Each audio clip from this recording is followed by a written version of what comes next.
আমি আতিক সাহেবের বাড়িতে এসেছি, উনিও তো একজন প্রার্থী ছিলেন নির্বাচনে, যেখানে আমার বাবা গোলাম কিবরিয়া টিপুও প্রার্থী ছিলেন।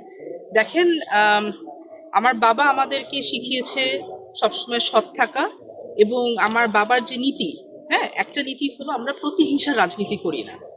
হতে পারে আতিক সাহেব অন্য দল, অন্য দলের নীতি বা অন্য দলের মতে উনি পছন্দ করতেন, কিন্তু তাই বলে দিন শেষে আমরা তো সবাই বাবুগঞ্জের মানুষ।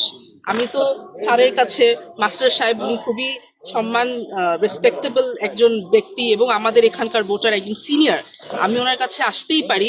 এবং যেহেতু রিসেন্টলি উনি একটা ইনসিডেন্ট গো থ্রু করেছে যে ওনার ছেলেকে অ্যারেস্ট করা হয়েছেন, তো সেক্ষেত্রে আমিও ফিল করছি ওনাকে অ্যাজ আ ফ্যামিলি মেম্বার, যে উনি কি গোথ্রু করছে, আমি কি গোথ্রু করছি, আমি ওনার ইমোশনটা বুঝতে পারছি।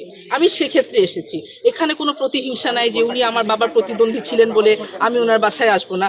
আমি কিন্তু 2018-তে যখন আতিক সাহেবও ট্রাক মার্কা নিয়ে ইলেকশন করেছেন এবং আমার বাবা লাঙ্গল নিয়ে ইলেকশন করেছেন, আমি তখনও কিন্তু এই বাড়িতে এসেছিলাম, এসে আমার বাবার জন্য ভোট চেয়ে গিয়েছিলাম। আমি কিন্তু মুখ ফিরিয়ে দেইনি, যেহেতু উনি আমার বাবার কম্পিটিটর বলে।